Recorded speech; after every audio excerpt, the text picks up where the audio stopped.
Wonderful. So good morning, good afternoon, good evening again, and welcome to Target Test Prep's webinar on finding your business school fit. My name is Joanna Graham. I've been with TTP for several months now, but I've have over 2 decades of experience in the test prep and in the admissions space. I worked as the product manager for the GMAT exam for almost a decade, and I've been working with candidates applying to business schools for over 20 years as well. So in total, I've worked with well over 500 applicants, most of whom have been targeting M7 or top 10 programs, but certainly have quite a bit of experience with programs around not only the country, but also the US or around the world as well.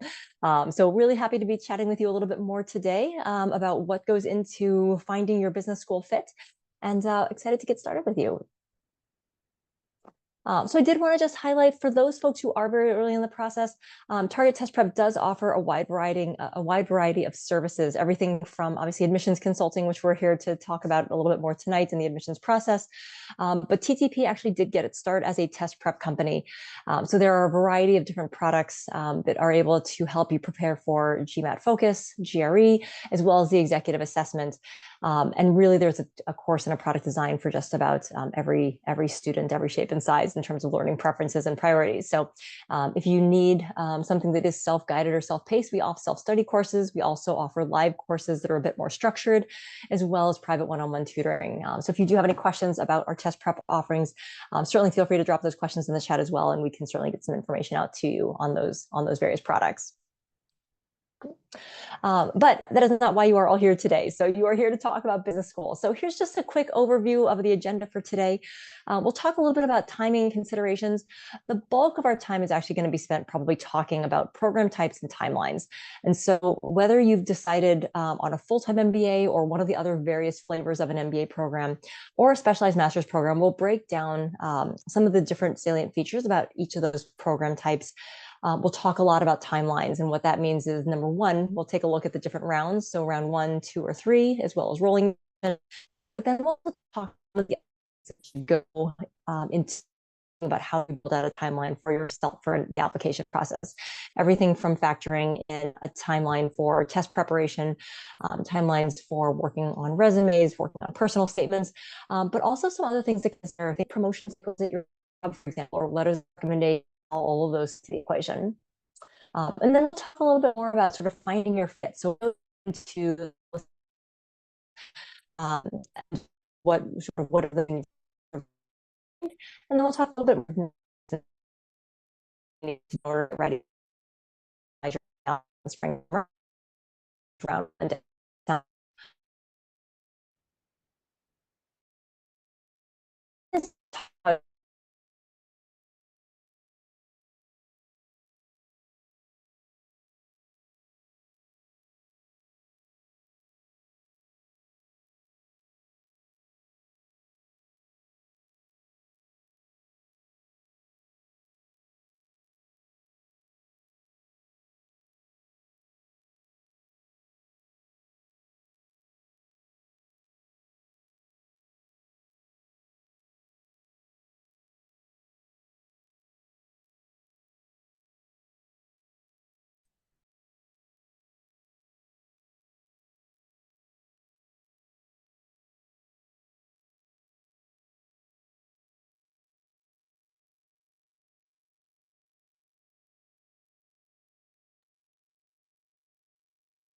Hello? Can anybody hear this? I think her internet was bad. Oh, I can hear you. Yeah, we can all hear each other, I think. Yeah. Oh, okay. I thought it was my phone. Yeah, I thought it was my internet, but I checked and my internet's pretty good, so.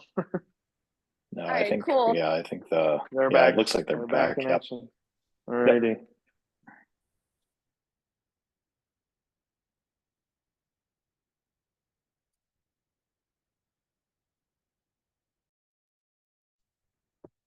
Hello again. Hopefully I didn't lose too many folks. I'm not quite sure what happened there, but Zoom seems to have kicked me out. So I apologize for that. Let me give me just one moment and I can reshare my screen and we'll dive back in.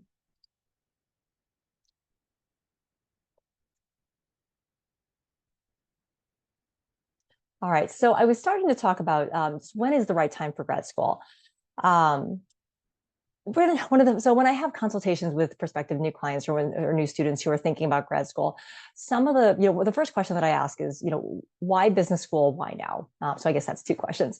But the idea here really is to understand what are the underlying motivations, because when you start thinking about the time commitment, the financial commitment, everything that's involved with pursuing a grad degree, you're going to have to do a good bit of soul searching. So a good part of the application process is explaining and articulating to schools why business school, why their particular program, and really what are you going to do with that degree. So being able to really wrap your head around what's the ROI on the degree you're about to pursue, but really being able to articulate to a school why that program is a good fit. And if you're not able to answer those questions well from the get-go, it's going to make the application process significantly tougher. And quite frankly, it was also going to, I think, make the actual business school experience a little bit tougher for folks as well. So, I mean, at a high level, most folks are choosing to pursue a grad degree because maybe they've hit a career plateau or they're looking to pivot, whether that is into a new industry or a new job type. Oftentimes there is a need for more specialized skill sets. So I talk with a lot of folks who have hit a little bit of a plateau or have hit a point where, in order to grow in their role or potentially into a new role, they're going to need more specialized skill sets. And probably more recently, or anytime we have some economic instability, I often find that if folks have been laid off or are dealing with unemployment, it's often a good time for folks to take a pause and think about, is grad school potentially a good move or a good call right now. On the flip side, it's interesting, when you think about why should you not pursue a grad degree, employment challenges also sort of rise to that list, but in a slightly different way. And so I would encourage you, if you're unhappy at work, if you're just not particularly feeling like you're motivated or you're moving in your role as you are, I would encourage you to think, is it you've hit a plateau or you need a pivot, or is it just the job that you're in currently? Again, it's such a big commitment to pursue a graduate degree. It's not necessarily just because you're unhappy in one particular role doesn't necessarily mean it's the right time to think about grad school. And I say the second bullet here is a little bit tongue in cheek, but I think when there are sort of large cohorts of folks who find themselves in sort of a need for a change, it can be really tempting or really easy to go back to school and pursue this because all of your friends are doing it. I would encourage you to think through, though, again, are your motivations and reasons for pursuing graduate school the same as potentially your partner or your friends or whoever else might be thinking about it? I do think that there is a strong place and a role for grad school for just about everyone at some point in their career, but it's really important to think about what are the right motivations for you at this point in time. So let's talk a little bit about the considerations here. When you think about, are you really ready? For the short term, there are a bunch of things to think about. So when it comes to work experience, number one, I think the basic question really should be, do you have the right amount of work experience, and not just quantity, but really the quality work experience in order to be a competitive applicant? I speak with so many prospective clients and so many prospective applicants who think that there's just a magic number that you need to hit. So as soon as you hit 2 years or as soon as you hit 3 years, and all of a sudden you're on that bell curve, that is your green light to be able to apply. But it's going to really come down to the quality of that experience. And so I would encourage you to think about, if you have limited experience, if you've jumped around, especially given the last couple of years, if you've bounced around from role to role and it doesn't look like there has been advancement or growth, it may be worth hanging out in your current role or with your current company to go through a promotion cycle or two and see if you can demonstrate some additional growth. I think the finances are also something to think about as well. So when you start thinking about, again, those considerations, as you probably all know, business school is not necessarily a cheap investment. But there are also really the big questions around, number one, can you afford to be away from the workforce for 1 or 2 years? But also thinking through, what are all of the other costs that you need to think through? So if you have a significant other, what is the impact on that on that relationship potentially? If you are relocating for a program, are you able to absorb the impact of a relocation and potentially moving to a market that may cost more than where you currently are? And really thinking through also, where do you want to be living and working after you graduate from school? Because that should be a part of the calculus as well. In terms of personal life, I think this one's a tough one for full-time, most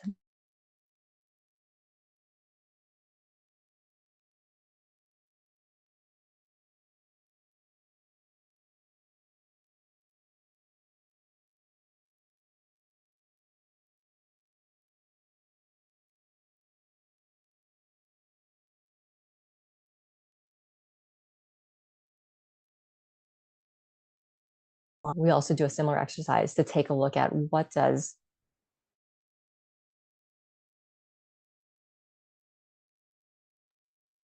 Okay, somebody tell her it's the internet because I don't think she knows.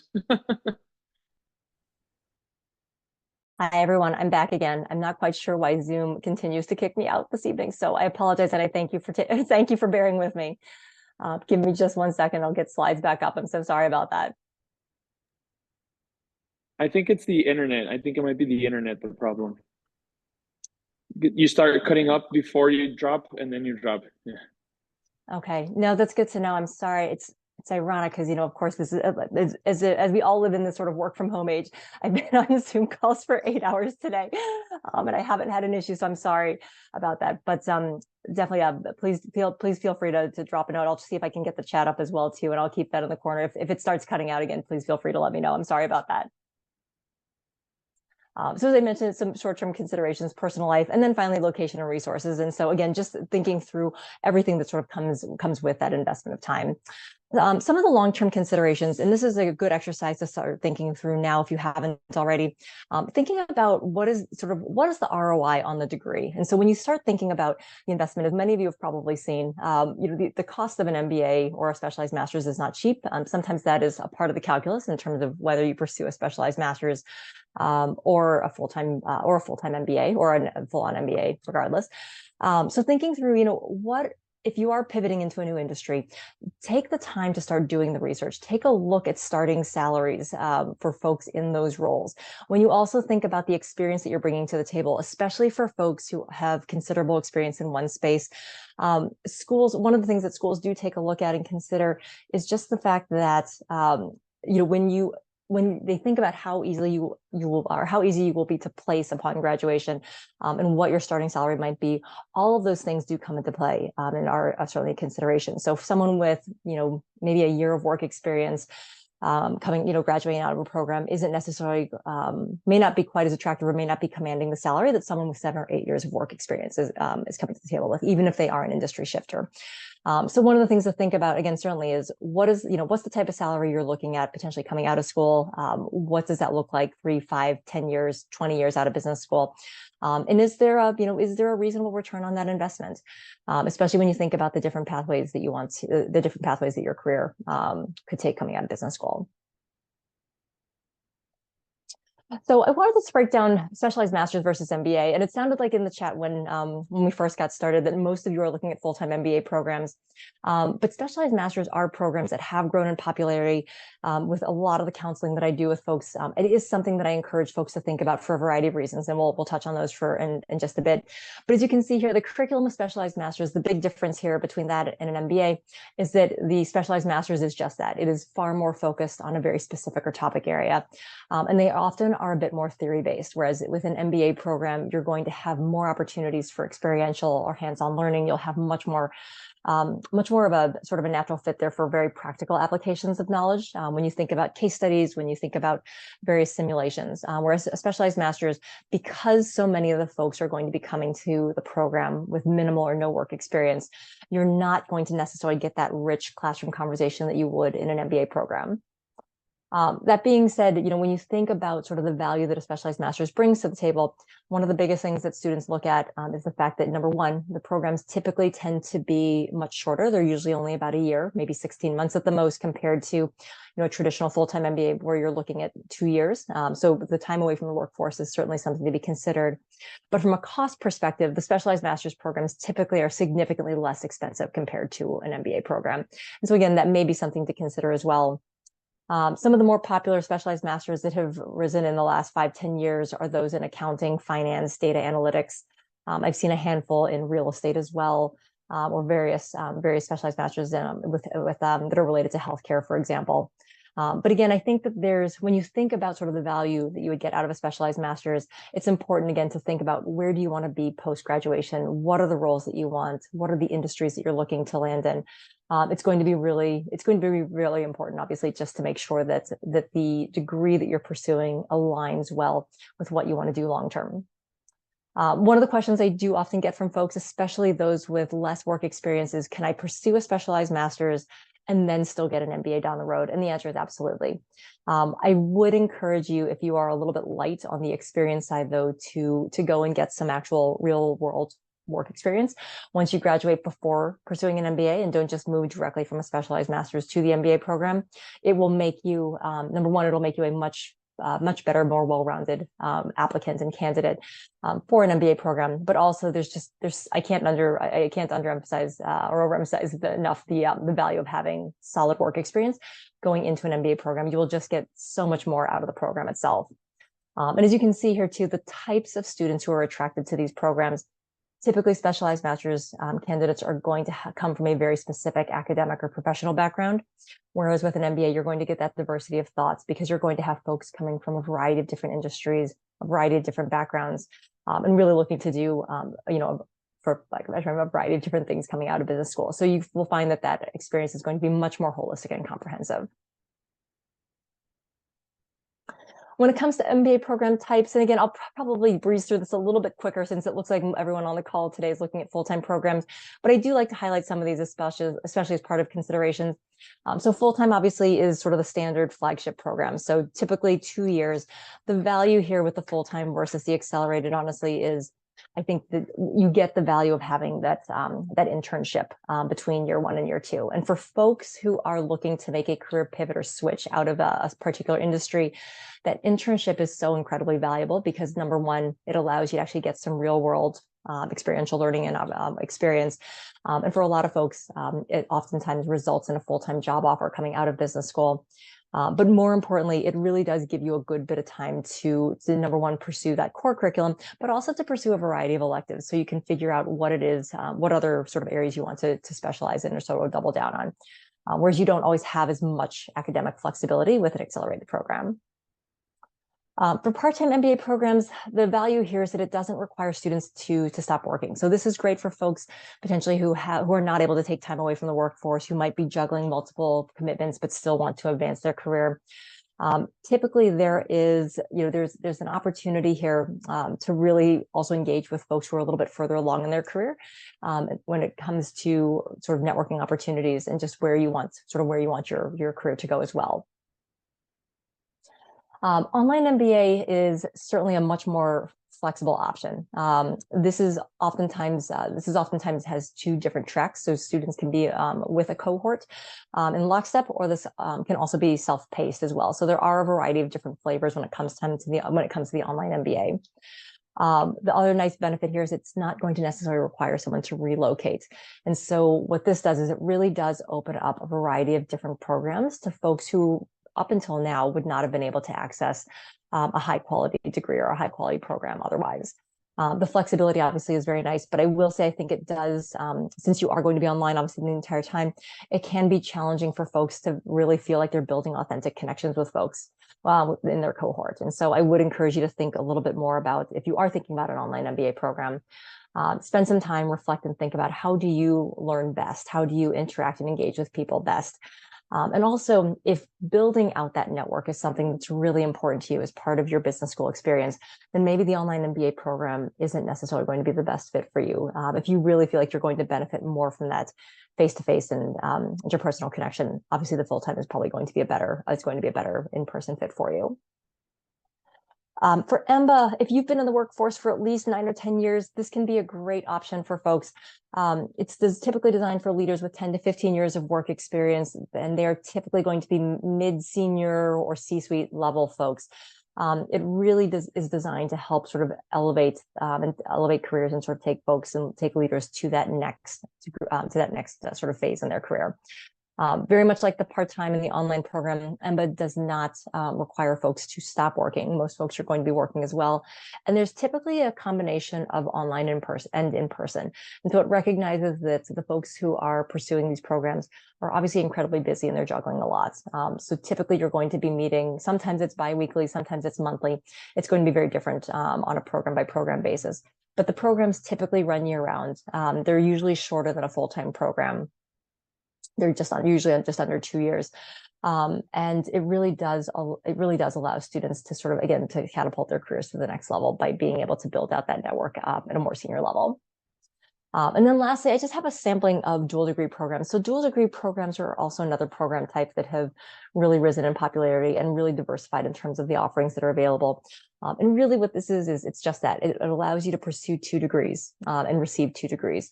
The more popular dual degree programs that you may have heard of are probably the JD MBA programs or maybe the MS MBA programs, which are a combination of specialized masters and an MBA. But JD MBA is probably the flagship program that really rose in prominence and popularity first. Also, as you can see, there are a handful here that related to the medical and healthcare space as well. What I would encourage you to think about when it comes to dual degree programs, if you are considering one though, is really think about the value that each of those degrees brings to the table. So for the clients I've worked with who have pursued those, it's really important that you have a very clear idea of the value that each degree is going to bring to your career. Each of those applications, let me take that back. Most of the applications for dual degree programs are going to be individual to the program. So you still end up applying to each of those programs separately. So you would have a separate Harvard Law application, separate from your Harvard Business School application. And for many of these programs, it is possible to be accepted to one school, but not the other. And so if you are thinking about dual degree, it is important to also think about what is your plan essentially, or what would you do if you were accepted to one program but not the other, and really understanding what that means for your long-term career chances and possibilities. All right, so let's talk a little bit about rounds now. So rounds can be a little confusing, but I'm sure for anyone who went to school, who grew up and went to school to undergrad here in the US, you probably remember the different rounds: early action, early decision, regular decision. For business school, everything boils down for the most part to round 1, 2, or 3. And then you have a couple of extra sort of different cases sprinkled in as well, which we'll talk about. But most folks typically apply round 1 or round 2. Round 1 deadlines are typically in the fall. Round 2, usually around the first of the year. And then round 3 is usually springtime. The differences really come down to this. Every school is going to be a little different in terms of how many students they take in each of the rounds. If you're like Harvard, they're going to take the same number in each of their 2 rounds. But there's also something to be said for programs who are looking to fill up their cohorts and their classes with the most qualified candidates as they receive them. So that number can vary and flex based on the program. There are some schools like Duke who do offer an early round that even falls before round 1, and that's really for folks who are looking to demonstrate interest. So there may be a little bit of an upside with some of those earlier or smaller rounds as well. But I would encourage you, as you start thinking about the programs that you're interested in and what you want to pursue, round 1 and round 2 really should be the targets that you have, the targets that you have. A couple of reasons, or a couple of sort of things to consider. Most schools, again, are going to look at applications very holistically, and they're going to think about their cohort as we're trying to take in a certain number of students in each round. But the benefit of applying round 1 is that you have the benefit of having a blank slate. Even when you get to round 2, a school or an admissions committee is going to have in the back of their mind certain profiles that they're probably looking for, because they will have already seen what round 1 looks like, and they'll have a good sense of, are we seeing a lot of consultants? Are we seeing a lot of folks from the NGO space this year? Do we have too many folks coming from PE, or have we taken too many folks in a previous round from PE, potentially putting folks at a disadvantage in subsequent rounds? And so what I would encourage you to think about is you are thinking about your application strategy. I think most folks would say, okay, well, then I'll just apply round 1 everywhere. And that's certainly something that you can try to do. That is something you want to start building into your timeline now, though, if round 1 truly is your target. What I would encourage you to think about is, recognizing that applications can certainly take months to complete. And while there are pieces of your application that you'll be able to repurpose across multiple schools, like your resume, for example, you are going to want to customize your essays and your application on the whole for the schools that you are applying to. And so, given the level of competition at many programs, having a 70 or 80% solution to submit is usually not going to be enough. So I would encourage you to think about, if you are targeting round 1, to make a list and start rank stacking your schools. What you will want to do is you'll want to take a look at where, number one, sort of where are your top, where are and what are your top choices? But number two, sort of what happens if you need to potentially bump that application to round two? Is it a school like Harvard where they're going to take the same number of students in round one versus round two? Or is it a school where they don't necessarily have quotas? So there could potentially be a disadvantage of bumping your application. So those are certainly things that you want to start researching and looking at now. The good news is that most schools are going to start releasing or have been releasing their application questions in the spring. And so what you'll find is that if you follow, if you're on Poets and Quants or any of these other sort of forums, you'll typically see announcements around when schools release any updates to their application. That's typically going to happen spring or early summer. Sometimes it can be a little bit later in the summer, but for the most part, for most top 25 programs, you're talking about springtime or early summer at the latest. And while there typically is not a lot of change in terms of the application questions, it is good to make sure that you are tracking that, because every once in a while, especially as we've seen in the past year, for example, with Supreme Court ruling, there have been a lot of changes and adjustments made to the way that schools are asking certain questions and the way that they're asking students to address anything that might be considered sort of that falls sort of under the diversity umbrella or talks about identity. And so I would encourage you to make sure that you are staying updated in terms of what types of changes students or schools are making to their applications. For round two, as I had mentioned, most of these deadlines are typically going to fall around the first of the year. I would caution you, even though it seems like you've got 3-4 months between round one and round two can be a little bit of a dangerous proposition, because you have sort of this minefield of all of these end of year holidays, as well as the stress for many folks of sort of year end wrap up and sort of ramping up and wrap up, I would say, at their jobs as well. And so as you think about this and you think about how to build out your timelines, I would encourage you to think about what are your personal and professional commitments over the next 4, 6, 8 months, and really start mapping those out to figure out, can I actually get all of the work done that I need to in order to be able to submit applications to the programs that are my top choice.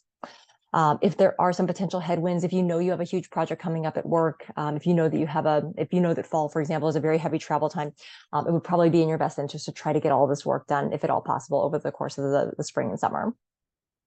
What I found is that typically most clients will end up applying to 2 to 4 schools per round. Some do more, some do fewer. Again, a lot of it depends, but I would encourage you, especially if you're looking at more competitive programs, to think about the fact that it is going to take some time, and you will want to make sure that you are prioritizing those applications that are your top choices.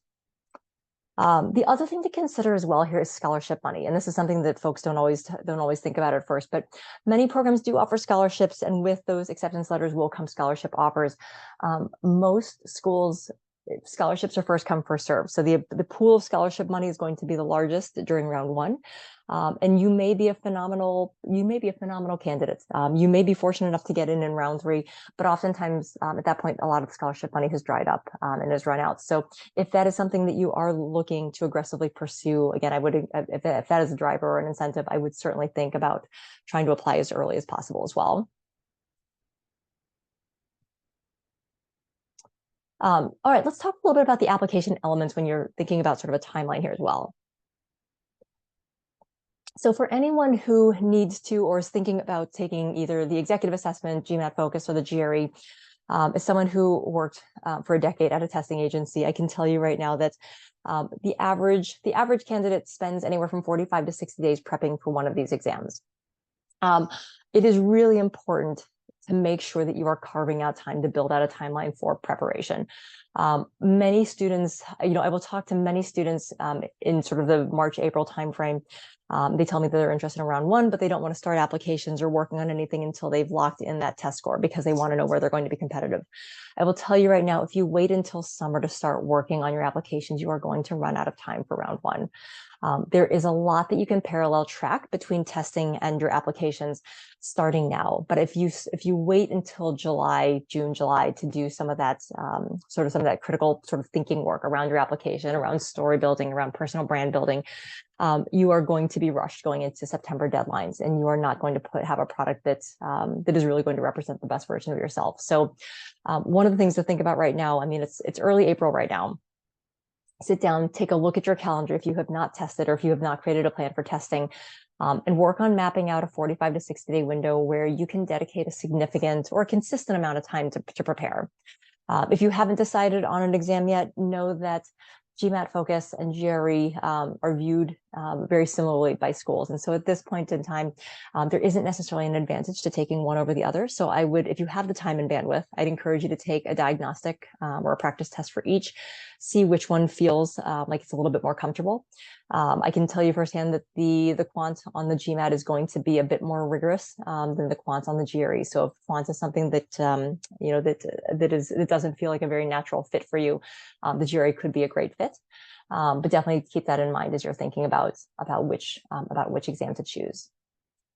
The other application element to think about are the essays. So again, most schools are going to have most schools will have at least a personal statement, but many will have a personal statement plus additional supplements.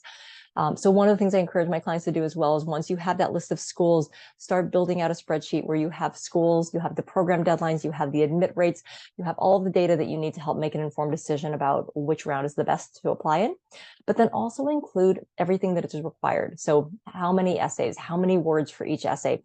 You want to give yourself a good sense of what is the roadmap to completing all these applications in a reasonable amount of time. And while you're at it, I also would make sure that you consider including some information there around things like letters of rec, what you need to do to complete those, and also any other sort of pieces or elements that you would need in order to complete that application. And by letters of rec, what I mean is not every single letter of rec form or questionnaire is going to be the same. And so when you think about who you're asking for letters of rec and what you're asking them to do in terms of heavy lifting, you'll want to make sure that you're tracking all of that as well. Other considerations. So especially if you're a little bit later on the work experience side, I would think about sort of how your business's promotion cycle works or review process works. And so if there's a chance, so for many folks, fall is the time that promotion decisions are made. For many folks, there is a significant difference between applying round 1 and round 2, especially if they receive that promotion in the fall, and that's something that they're able to include on their resume going into round 2, or if it's something that they're able to then talk about potentially in an interview. And so I would think about, again, how do promotion cycles fall? Are you potentially up for promotion? I mentioned already here sort of letters of recommendation. And then lastly, again, just the number of schools per round. The last thing that I'll say about schools per round as well is that, most folks are going to apply to anywhere between 3 and 8 schools.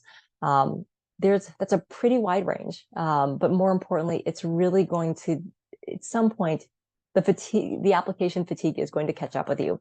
And so again, make sure that you are prioritizing the applications for the schools that really are your top schools, because there will be a bit of fatigue that sets in.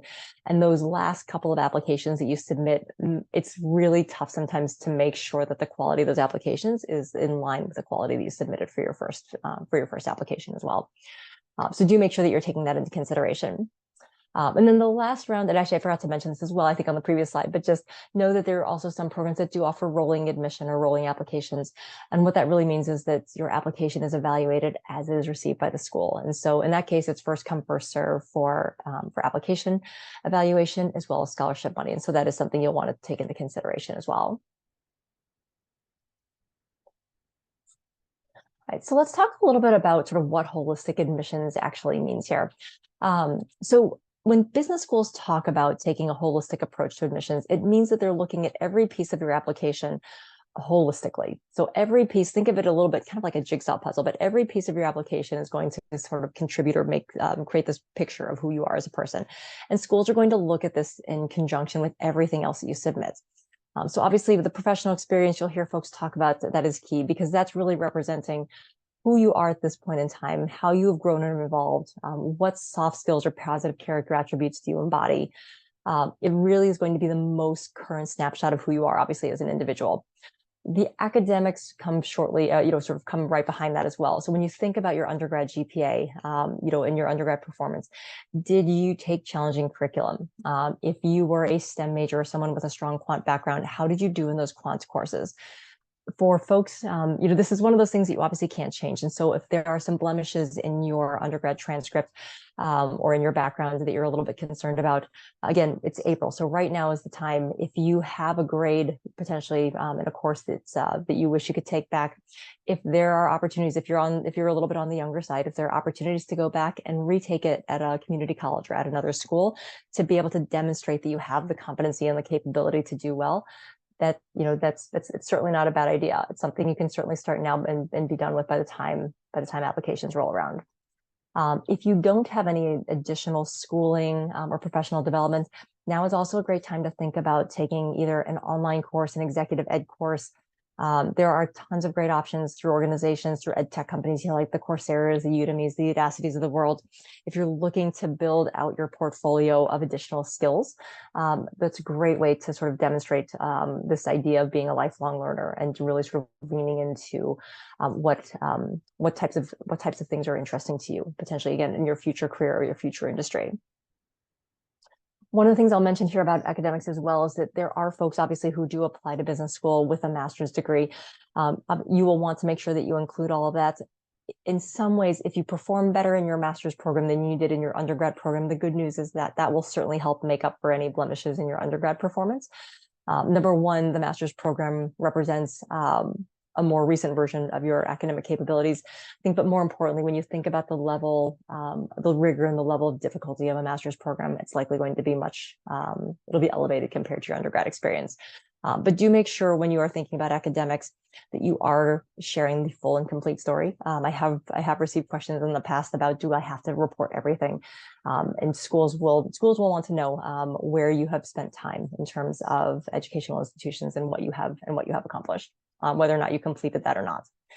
So that's, and that would be the other thing I would just mention is if you did start a program and if you left that program for any reason, maybe you decided that law school wasn't a great fit or that master's degree wasn't the best fit for you, do know that you will need to share that information and disclose all of that as well. Test scores are the next piece, and test scores are interesting because with coming out of the pandemic, so many schools went test optional for a long time and are now sort of boomeranging back to leveraging test scores in different ways, although many schools still offer waivers. So what I would encourage you to do when it comes to test scores is, obviously do the best you can, build out a timeline for test preparation if you can, and if that's part of your plan.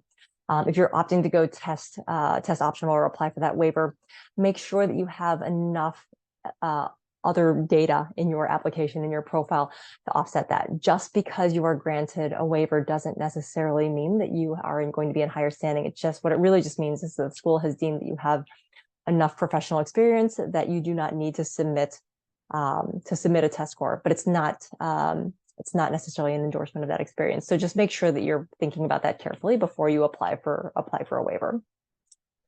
Extracurricular activities and community service. Schools really do value this. And, for a lot of folks, I think for a lot of folks, they don't necessarily think about this, or they haven't thought about this much since they applied to an undergrad program.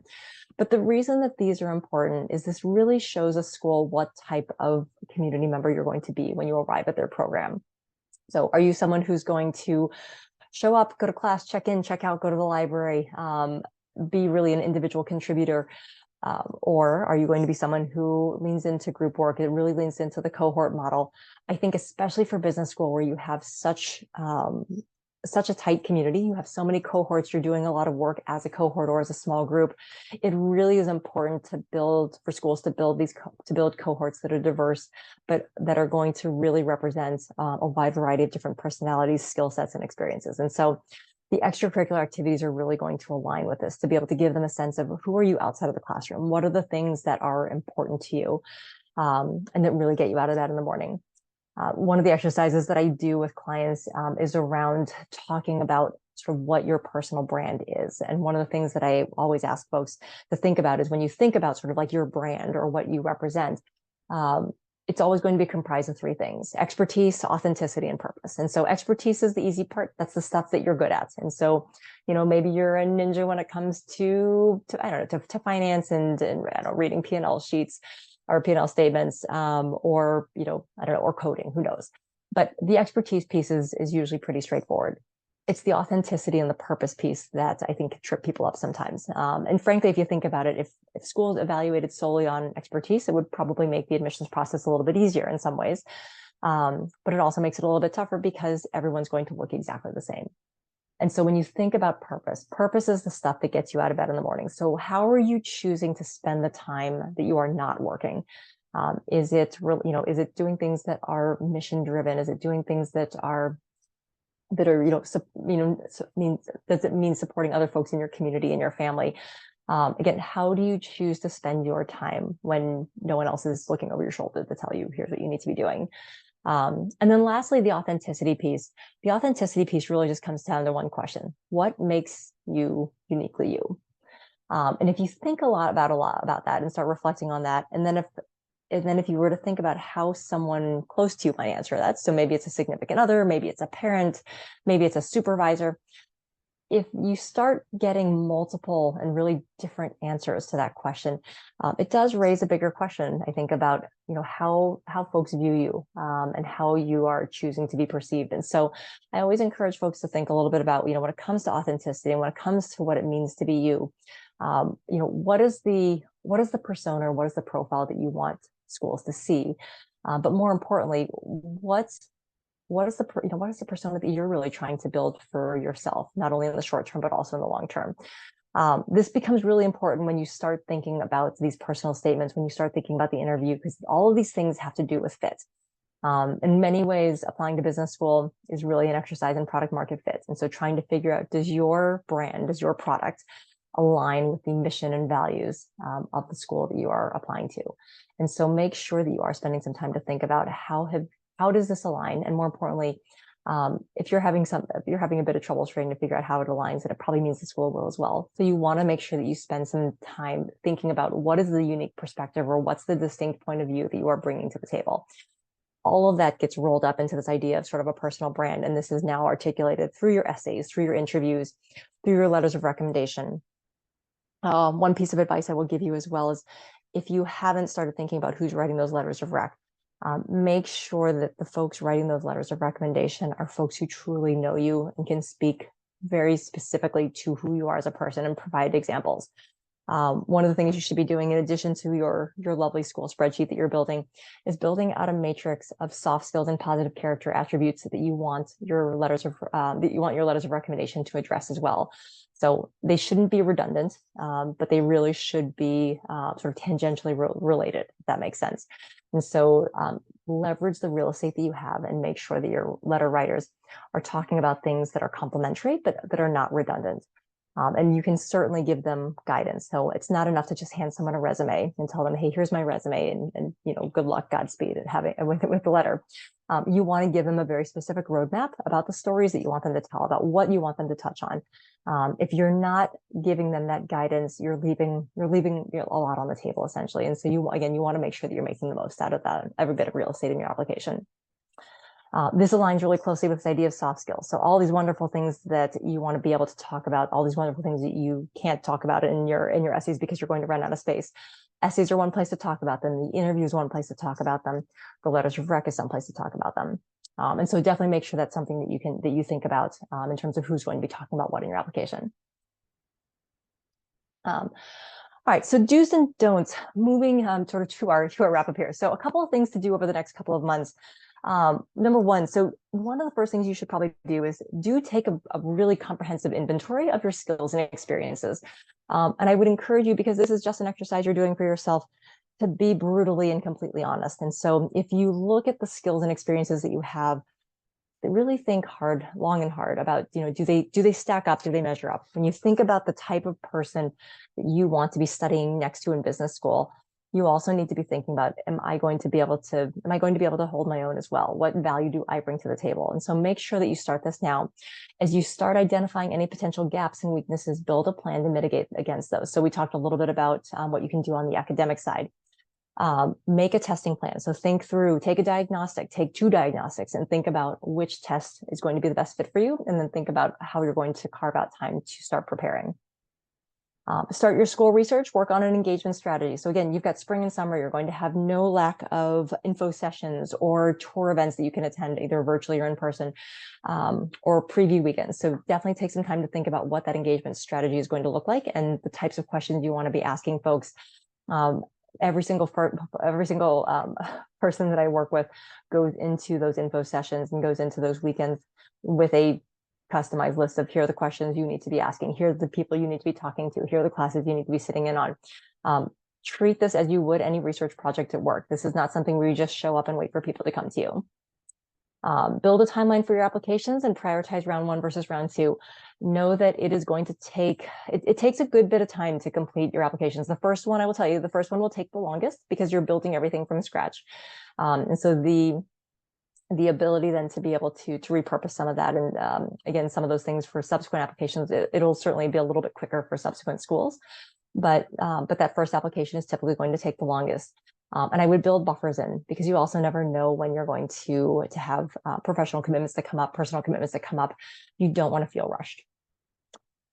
Make sure that you're engaging with your network. So again, as you start researching schools, this is a great time to go back into LinkedIn and see folks you have, folks with whom you've connected over the years.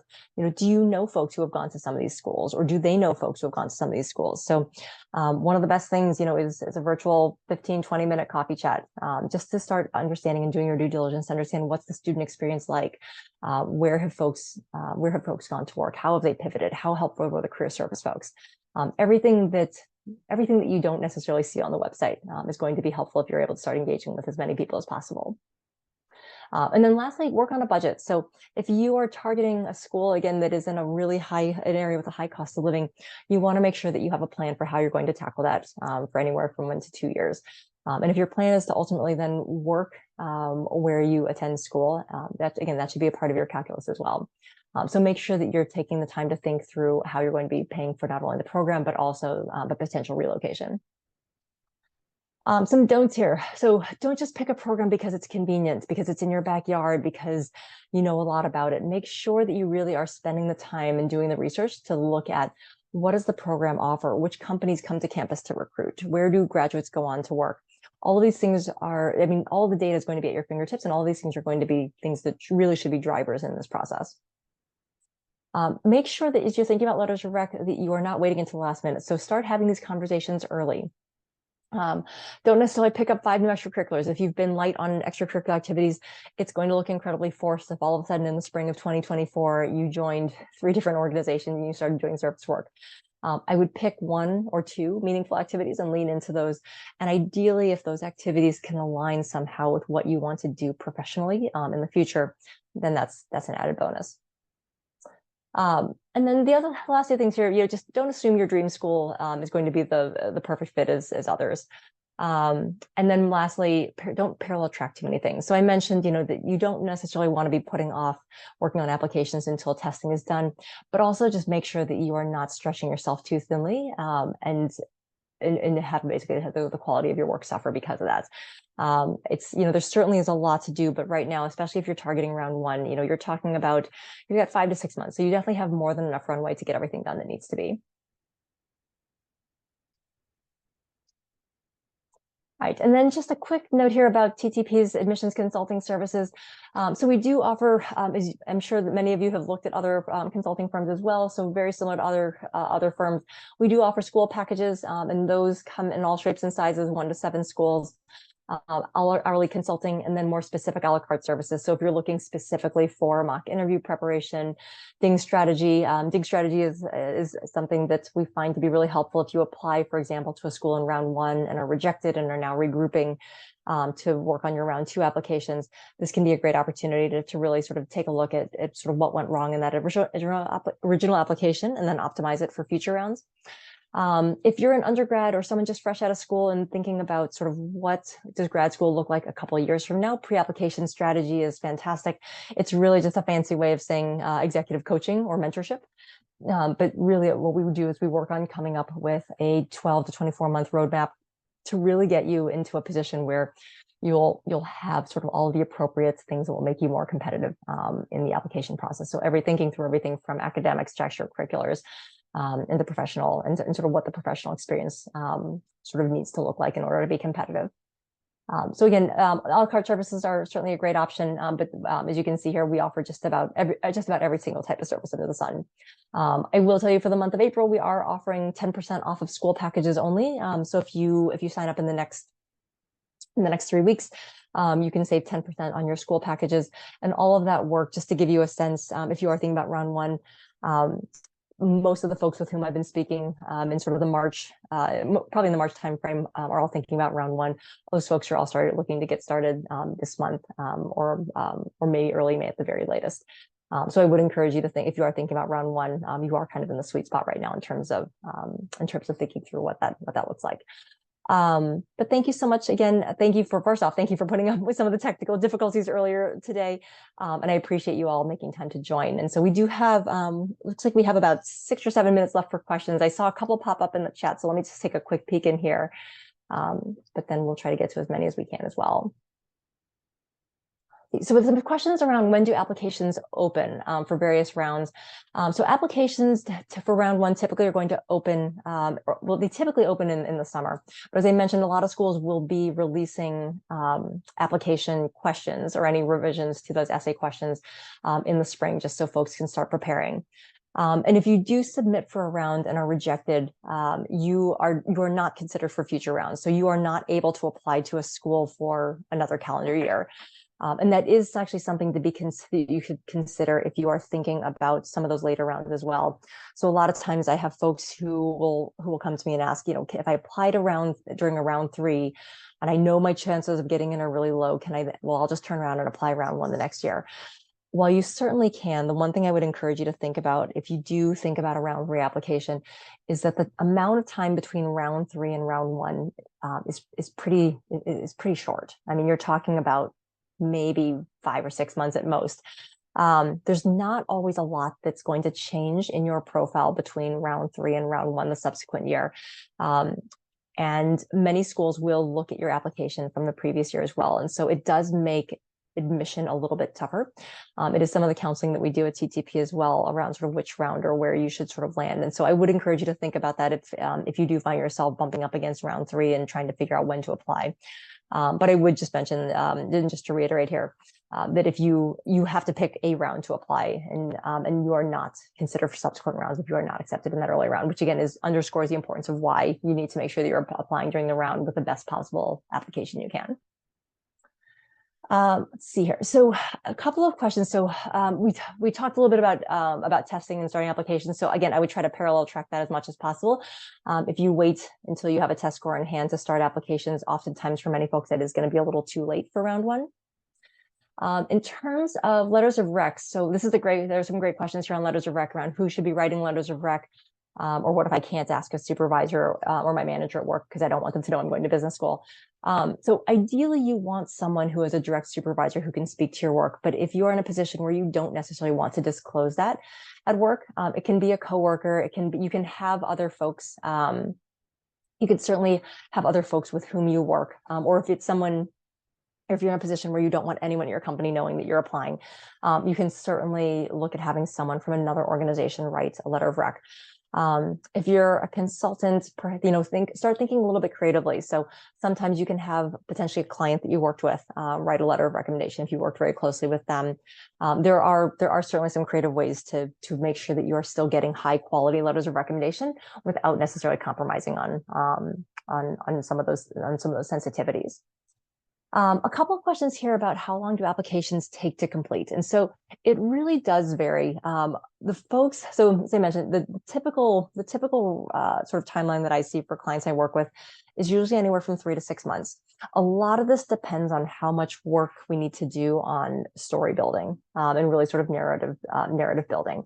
And what I would just say about that is that, so I would think a lot about if you spent the time and done the work right now already to think about what are your reasons for going to business school? What are you going to do post MBA?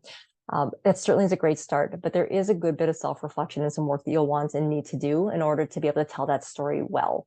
You'll find that the real estate on the application is pretty limited. And so being able to tell your story in a clear, concise, and compelling way is going to be a little bit more challenging than most anticipate. And so I would say budget 3 to 6 months to work on applications. Again, as I mentioned, the subsequent applications are not going to take quite as long in many ways because you'll have a lot of those assets built already. But most of the time, most of that time for that first application is not the time you're spending writing. A lot of it has to do with the reflection and the critical thinking exercises that go into figuring out how do you want to talk about everything that you have done in your career and in your life. Let's see here. Questions on when should I contact folks to work on applications for round 2? So for round 2, again, you're talking about January. If you're targeting exclusively round 2, again, I would work back about 6 months from there. And I'm a little bit more liberal or generous on that estimate, just because you have so much happening at the end of the year, between end of year holidays, end of year work wrap up, as I had mentioned earlier. And so sometimes the runway leading up to round 2 feels a little bit shorter because a lot of folks do end up losing a good chunk of the end of November and December. Let's see, a couple of other questions here on letters of rec. Do titles matter? This is a great question and one that we get a lot. And so the title is less important than the quality of the letter. And what I mean by that is, if you have someone from the C-suite or a senior partner writing a letter, the title is great, but if you're not working with them day in and day out, and they're not able to tell very specific stories about who you are, what types of projects you've worked on, what contributions you've made, what impact you've driven, again, all of those wonderful soft skills that are things that typically need to be talked about or shared sort of through very distinct storytelling, the letter's not going to matter. Letters of rec are going to, like I said, take a couple of different shapes and forms. They're going to vary school by school, but by and large, you want to make sure that the person writing the letter is going to be able to have very specific examples to give that demonstrate your impact.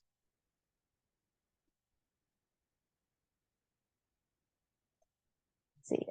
Some questions on a couple of questions on resumes. So resumes for business school are going to be very different from resumes that you would submit to a corporate recruiter if you were applying to another job.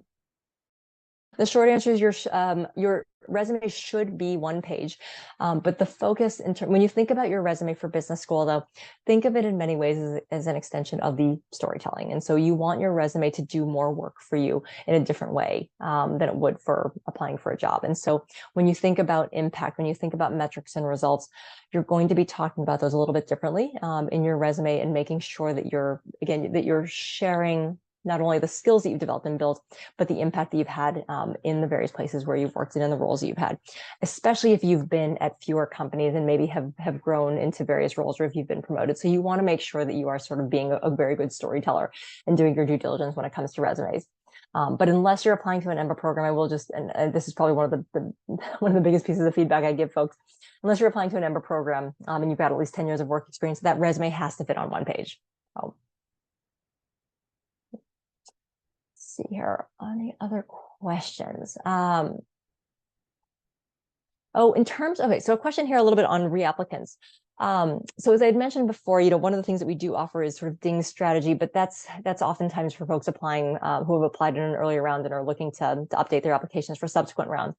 For reapplicants, something to think about as well is, when there are a good number of folks who apply knowing that maybe they're a little light on work experience, or knowing that maybe there's a blemish in terms of their undergrad GPA. Reapplicants can be successful if they know where their Achilles heel or where their Achilles heel is in terms of their profile. So I would encourage you to think about, if you have applied in the past and you have been unsuccessful. I will say, I think that one of the best pieces of feedback you can get is to have someone who doesn't know you as well and who's unbiased take a look at your application. And provide some candid feedback, because again, not every school is going to look at your application side by side. Some of them do, or at least they will reference it. And so you do want to make sure that there has been a significant change in terms of your story, your motivations, your plans, how you're articulating your story as you go into that next application cycle. And then just it looks like a couple of questions here around testing. So if you do have questions specifically on TTP's test prep options, I would encourage you to reach out.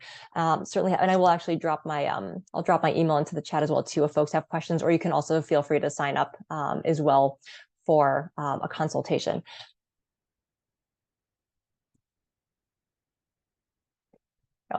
If you do have questions specifically around test prep, definitely feel free to sign up for a session with one of our test prep folks. What I can tell you with regards to sort of the changes for the GMAT, the GMAT has changed. There are some content changes. So, for example, coordinate geometry is no longer on GMAT Focus. It was really designed in many ways to shorten the exam, to make it a little bit more candidate friendly. In many ways, it's very, very similar to the changes that you've seen on the GRE as well. And so when schools are considering the GMAT versus the GRE at this point, they are still, I think they're still giving equal weight to GMAT versus GRE. I would say that I think one of the things that you'll see with GMAT Focus is obviously the percentiles it's going to take some time for those to catch up. Because obviously that's based on a rolling 3 years of data. There'll be some modified ones that certainly come out as GMAT has aggregate data. So the percentiles will certainly be shifting. But what I would encourage you to do is, if you are thinking about GMAT Focus, do take a look at the previous concordance table for the previous version of the GMAT, just so you have a sense of sort of what the fair market value of your score might be. But again, just know that may and more probably more likely will change and will shift in the coming months as well. But GMAT Focus is something that has been vetted heavily with schools as well. And so it is something that schools are aware of, and they are prepared for those changes. Great. I think we are a little bit past time, so I think we answered just about everyone's questions, but if not, again, please feel free to reach out, or feel free to visit us at targettestprep.com, and you can sign up for a consultation as well. But I wish you all the very best of luck in your application journeys, and thank you again for putting up with me and bearing with me with some of the technical issues today. So thank you very much, and best of luck to you all.